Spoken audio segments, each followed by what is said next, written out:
Hello. The video that you are about to watch was filmed in fall-ish of 2023, and I didn't want to post it because there were issues with the audio. There were just a lot of roadblocks. I also didn't like the way that I looked, and I was off camera for like a lot of the video. But I just feel like this conversation that I had with my friend Shannon was just so lovely. I mean, all of our conversations are lovely, and this was really like us just hanging out and recording it. But the things that we talked about are things that I'm still thinking about and that I think are still relevant, and I think it's a really important video to share. So I decided to go ahead and finish editing it. And yeah, I'm learning in this process that things are never going to be perfect, and if you wait for them to be perfect to start, it'll never start. Like right now, I didn't want to show my face because I have acne, luteal face things. Anyways, I hope you enjoy, and thank you. Hi. We originally tried to film in this park. Hi everybody, I'm here with my friend Shannon. But the tripod kept falling, or the phone kept falling off the tripod, and then a dog peed on the tripod. And then afterwards, all of the sound was lost because I broke my microphone. And The odds are stacked against us. In every way possible. This is actually insane. This makes me think of the first time that I did like an open mic at a God Kind of Love, and like I literally like my trains were my flight was getting canceled. I had to take a bus. What? And then my phone got stolen. What? And like there was just so much hassle trying to get there, and I was like, I almost am just not gonna do it. So I feel like anytime you try and do something that's important, it's just like an attack, which matches the whole vulnerability thing. So I think don't let this discourage you. The conversations that you're gonna have in this process are probably very important, and so just keep it going. Yeah. so it was a total fail, which is crazy. But it's okay. We're back, and I'm grateful that Shannon's here today. This is my friend Shannon. I didn't introduce you in this video. Oh. It was supposed to be a high five. Oh. I'm sorry. It's okay. But yes, hey, I'm Shannon. Nice to meet you guys, and not really meeting you, but you're meeting me. So.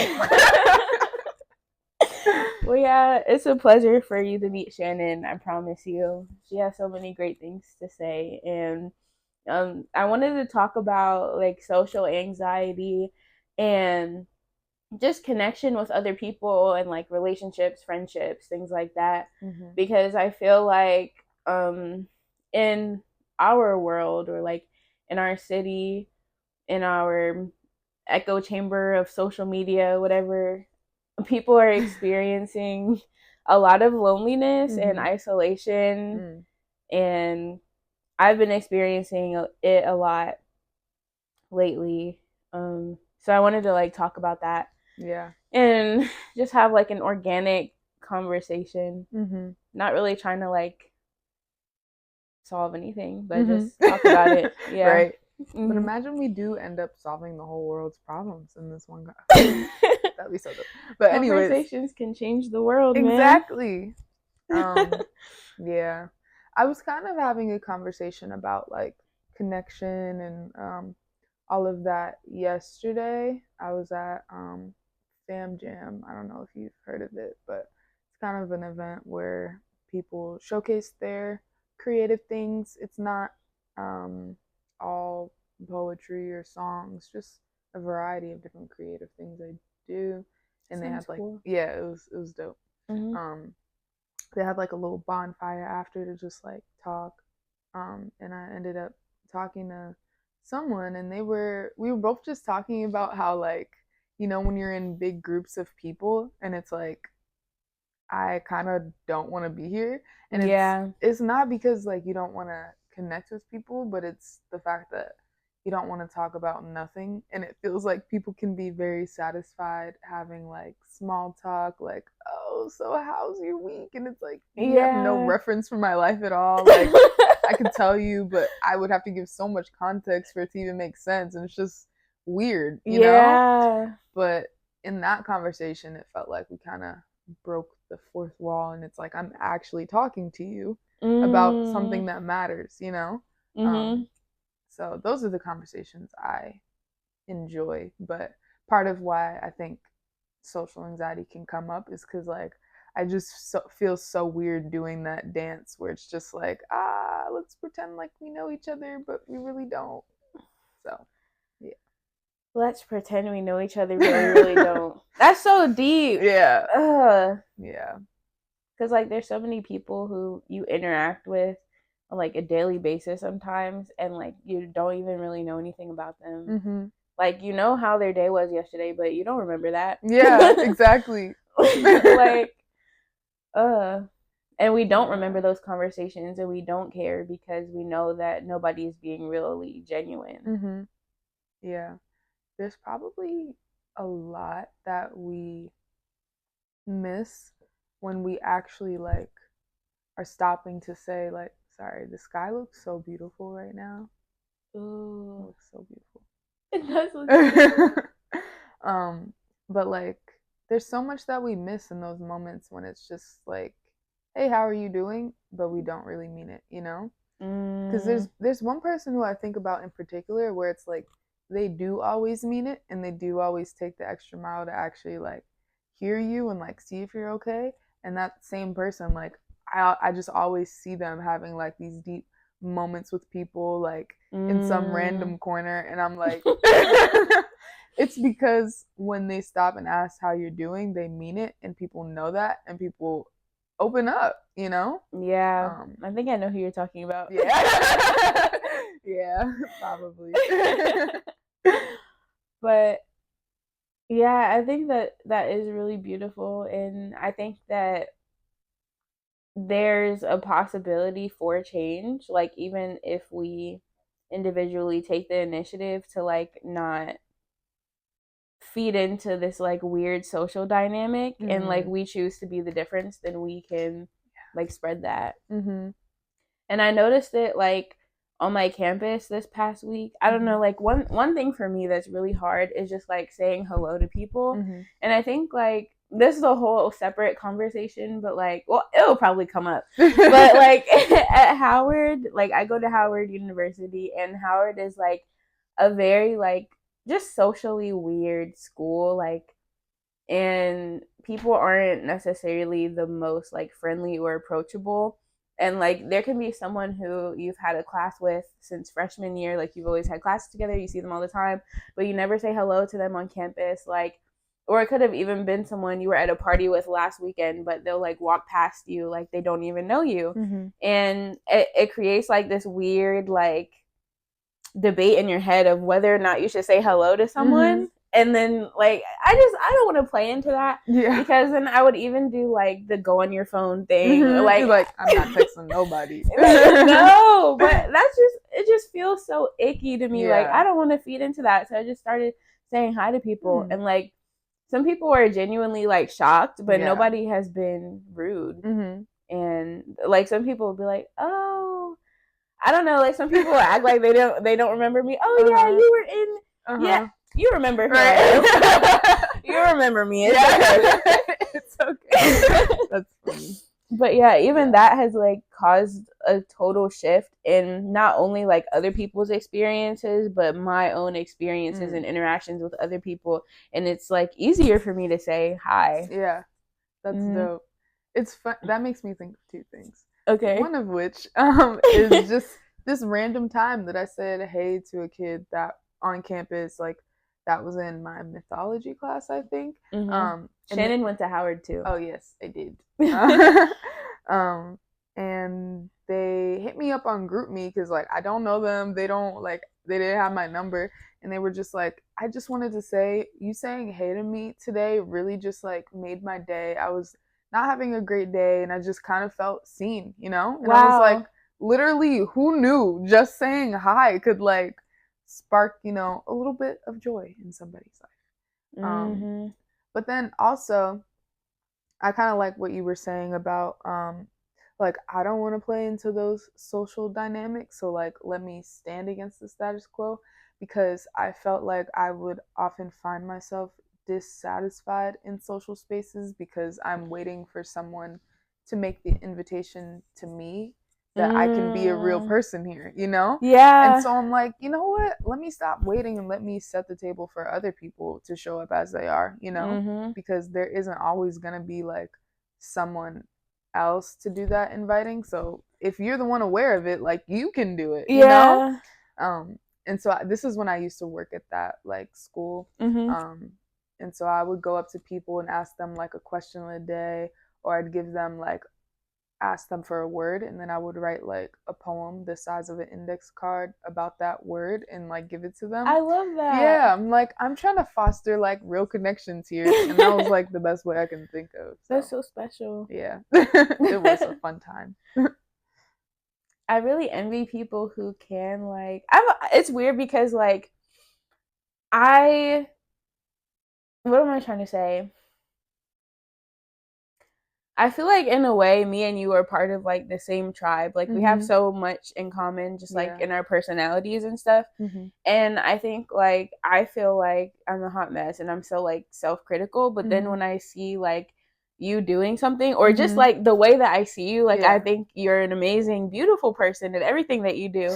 And I feel like I feel like when you are in a space, other people do feel comfortable to be themselves, and I feel like you are that person. So like, to hear you say you feel like you aren't, or you have to like push yourself to be that person, it like makes me feel better, I guess. Yeah. And I think like there are like those types of people who we see and we're like, oh, they can do that. They're like so good with people. They're so charismatic, whatever, but maybe they're feeling like just as self-critical. Or maybe they're not.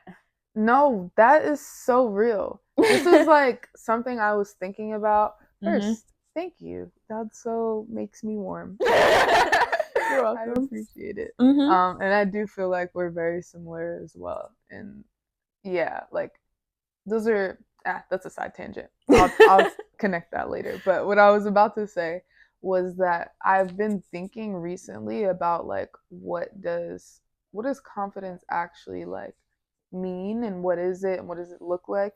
Because I feel like I've struggled with insecurity for a really long time. But I was telling my therapist about like doing open mics and stuff, and they were like, it takes a lot of confidence to get up there. And I was like, well, you know, like, I mean, but my hands still shake, and sometimes I stutter, you know, and like, you know, I start talking really fast because I'm nervous.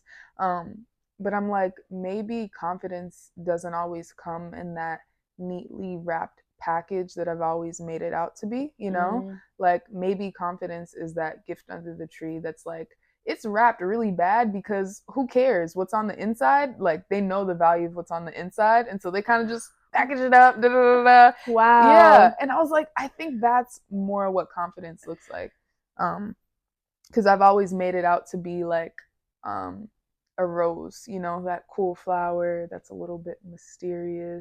It's got some thorns, so you can't get too close to it, but it's really beautiful.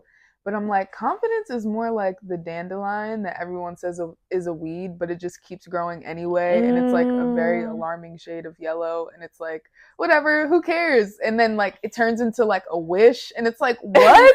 That's so much cooler than being like a rose that feels like untouchable.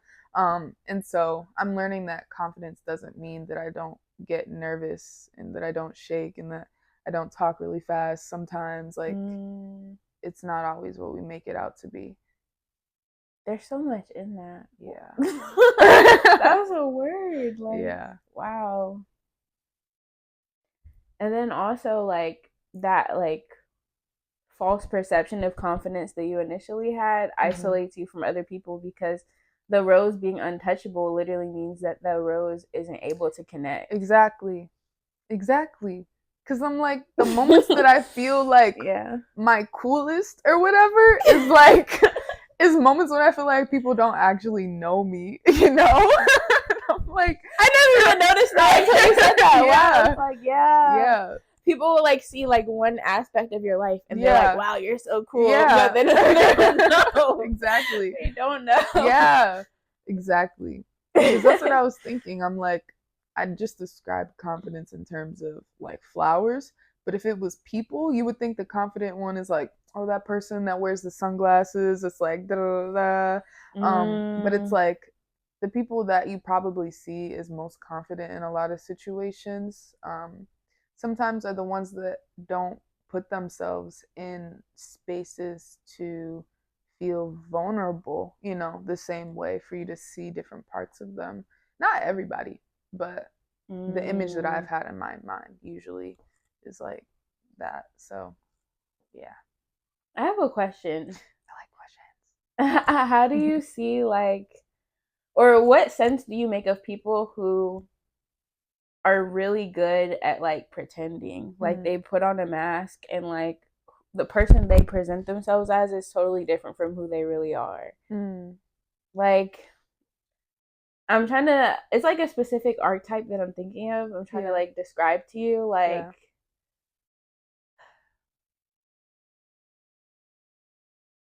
am I about to go here? It's the arms crossed.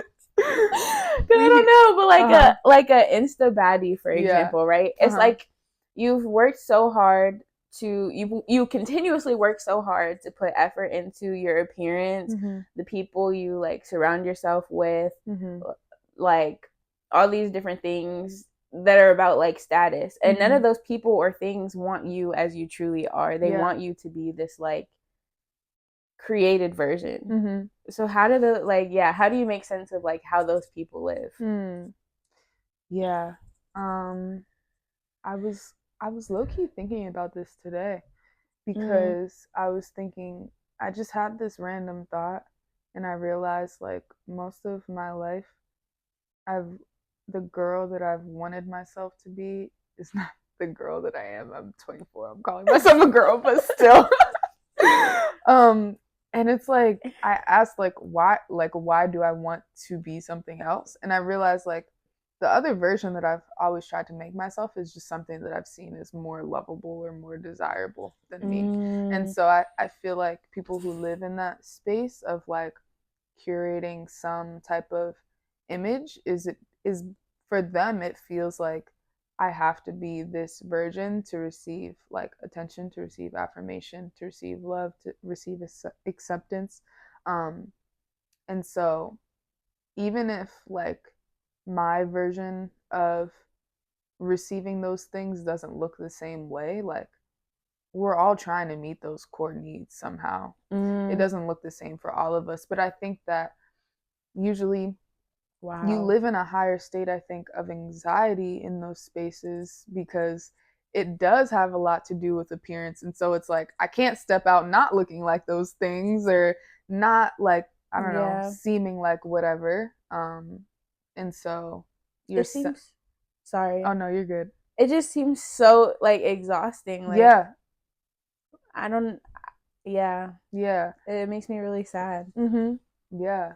But like you said, like they are just trying to meet their core needs, right? And it's just crazy that that is what they feel like they need to do.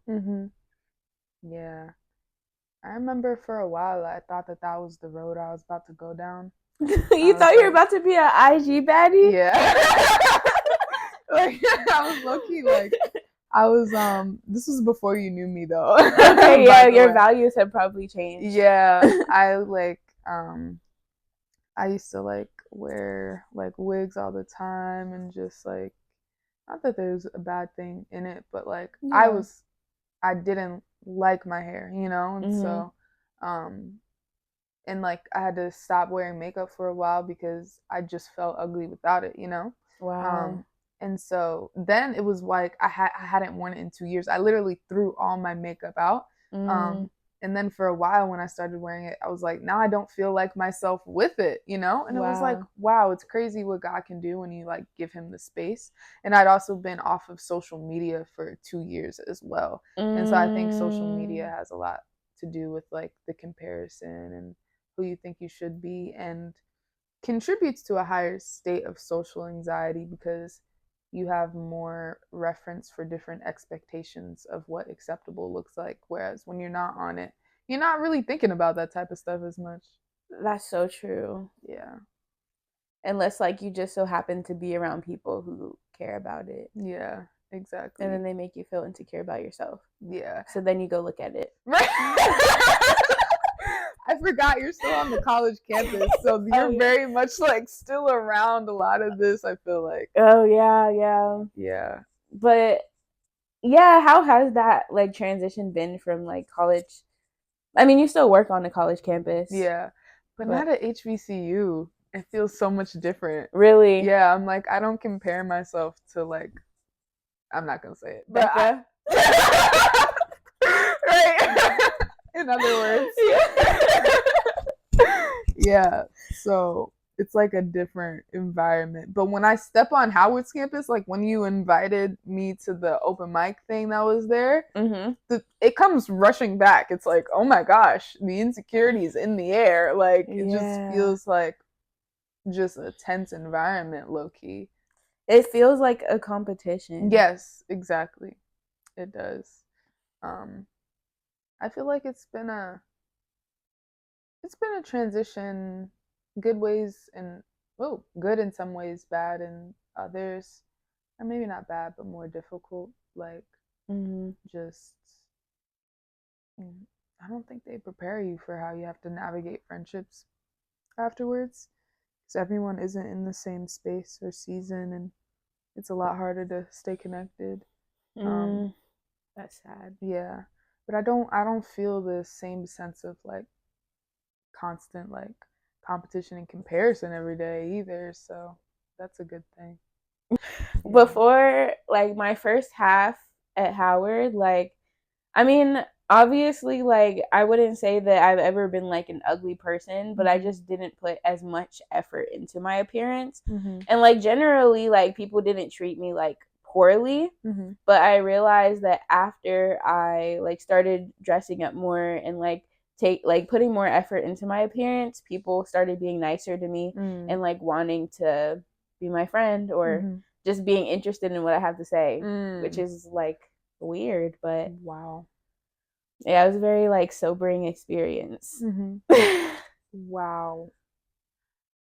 That's actually wild. I think I've heard videos of people like talking about that, their like journey transforming their life, and it's like they notice how people have like treated them differently.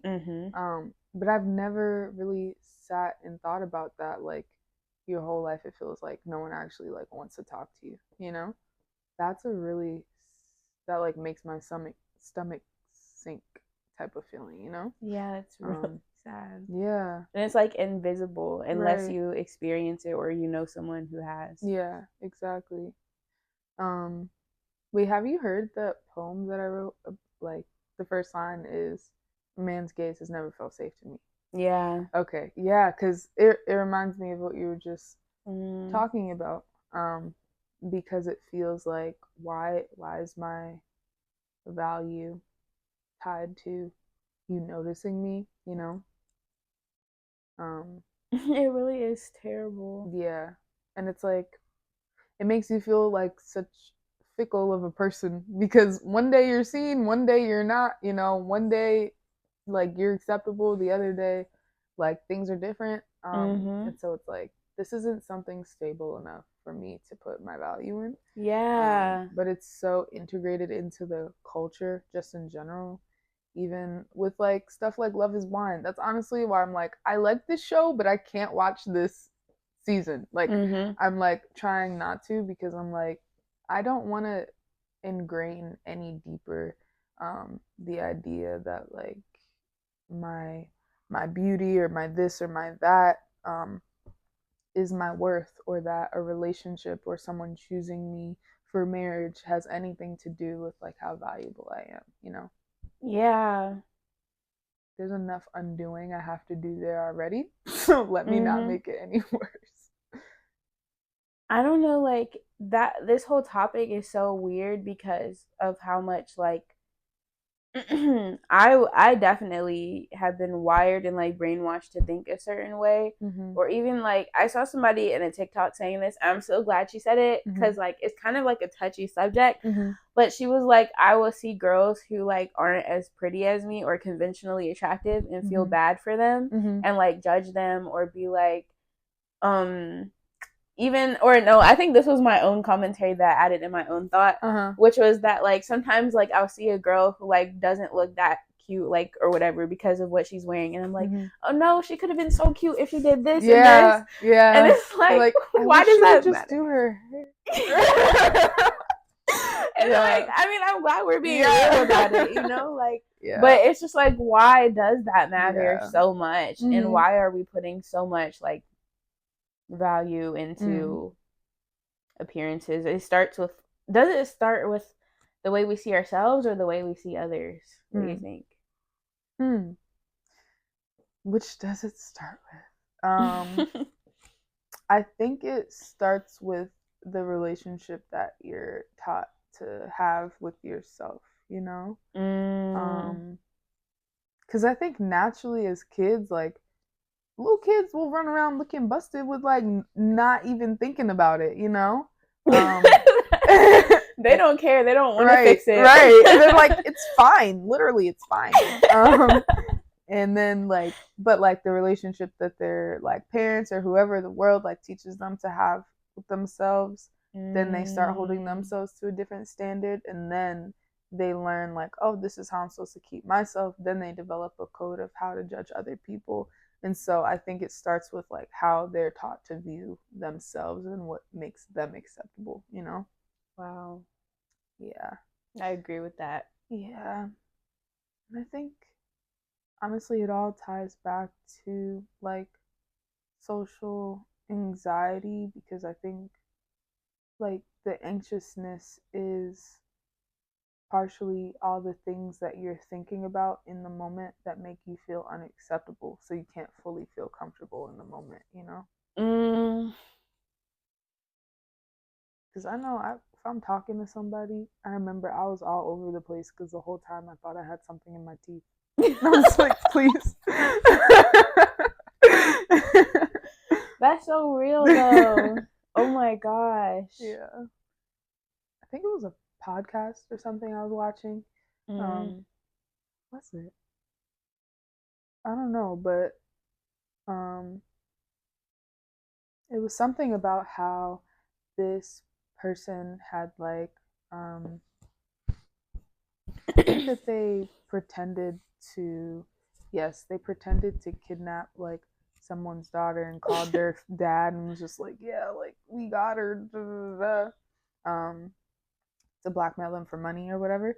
And like afterwards, I don't know if it was the dad or the daughter that they fake kidnapped, but one of them was like, wow, it's crazy that they felt like that was their best option or their only option, you know, to like go to that extent. And I think it's the same thing in like loneliness and different things, like how we move in relationships is like being by themselves or handling it by themselves. It feels like the best or only option that was presented to them. And so it's like if you don't know anything different, most of the times you're not gonna go looking for it either. Wow. Yeah. Because like, have you ever had those things in your life when it feels like I don't even know what the opposite of this would look like? Like for example, I don't know, like my relationship with some family members when it comes to like, oh, imagine your relationship with them was like amazing, and I'm like, I cannot imagine. Wow, that. yeah, I can't begin to envision that. Yeah.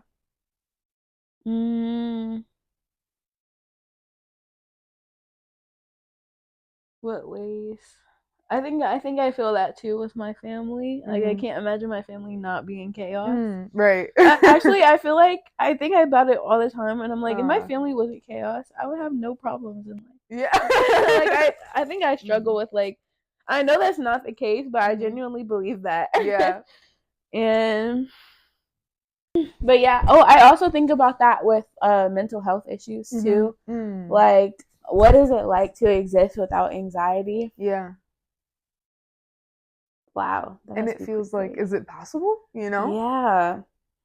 Your mind just gets to a roadblock because it's like a way that you've basically always existed, or at least as long as you can remember. And it's like, wait, what is it like without this thing?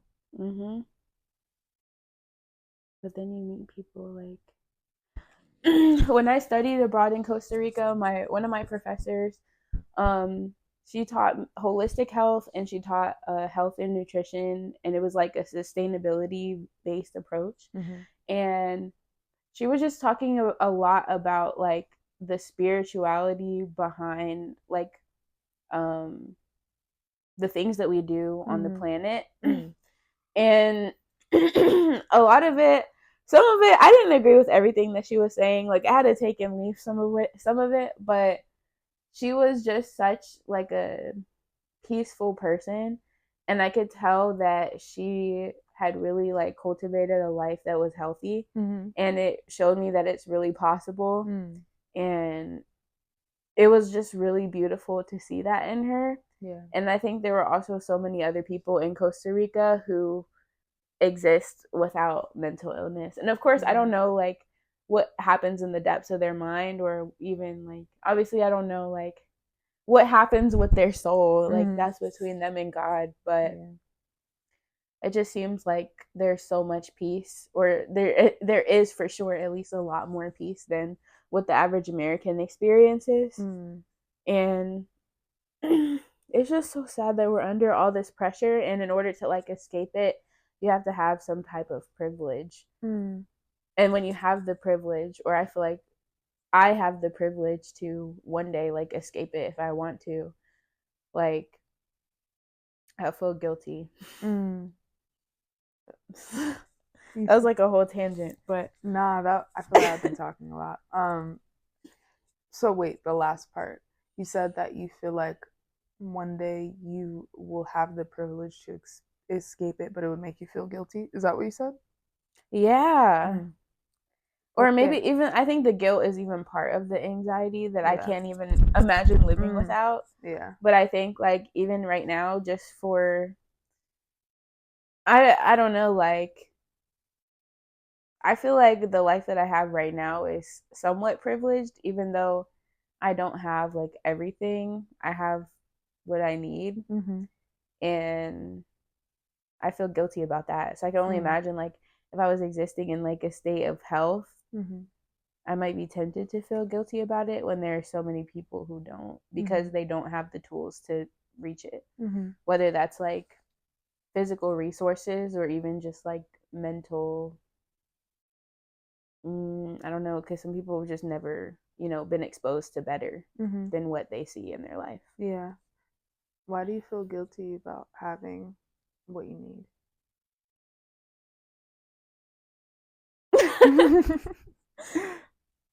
I guess because like there's so many people who don't, and it just doesn't seem fair. Like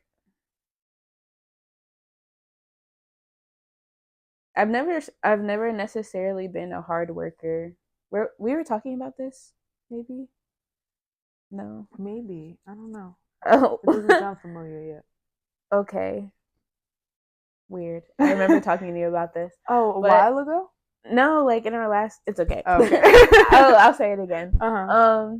Like I've never really been a super hard worker, or like maybe my view of hard work is skewed by capitalism. But I've just been like, a B student. I do the things I'm passionate about, and I put a lot of work into that. But like, if it's something I don't want to do, I'm not gonna work hard. Okay, we really are the same person. Like I just can't. Like I'm not going to do it. And there are so many people who are like in a position like of extreme poverty or whatever, where like the opportunities that have just come to me are not accessible for them. Like they have to fight for it, or they might not even know that it exists. That's real. Because like people gatekeep so much, even just like being a Black student in college, like being in college, it is a privilege in itself. But then once you Yeah. get there, there's so many other things that you don't know about and information that people keep from you. So to even get there to college, if you're coming from a place where people don't go to college, Yeah. it can seem hopeless. Mhm. And I know that like I may not have had this outcome of my life if I hadn't been in a place that put me there. Mhm. So that's why I feel guilty, I guess. And does the feeling of guilt change how you operate at all?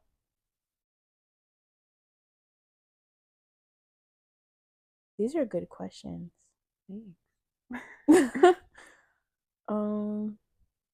Something that God told me like a few months ago when I asked him, it's so interesting and random the things that he actually answers for me sometimes, or like answers them so clearly. Yeah.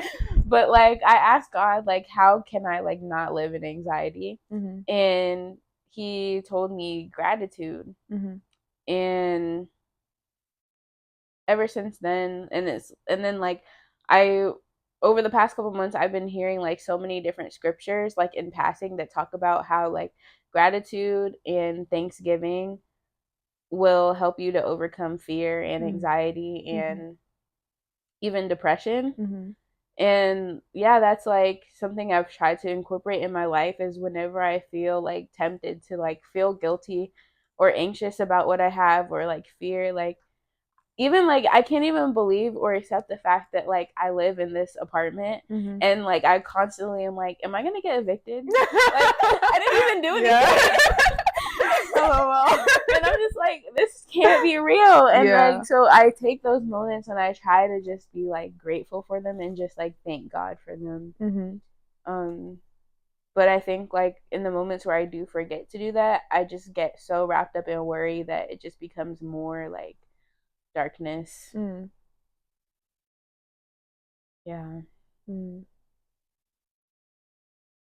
Yeah. I think like guilt, it seems like it's partially tied to just a feeling of not like feeling like I deserve this, you know?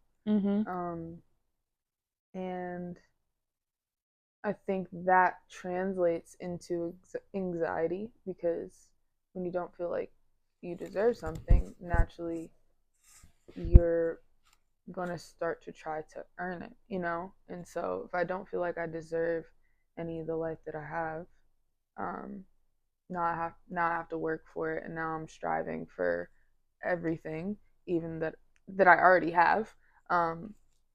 And like the answer isn't even like, you know, people will be like, oh, but you do deserve it, and it's like, no, really, none of us deserve anything. We just got put here, you know. But it's just like accepting the fact that like God is gracious. Like it's not, he made it not about what I deserve and what I don't, you know. Which is something like, it's so much easier said than done.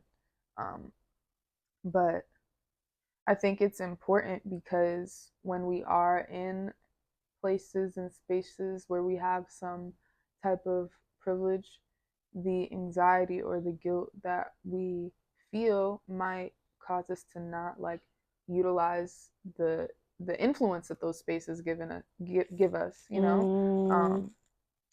And so it's like it's actually like moving freely with the different privileges that we have, um, and embracing it, that allows us to like bring opportunities to like other people and show them new ways and new options of living.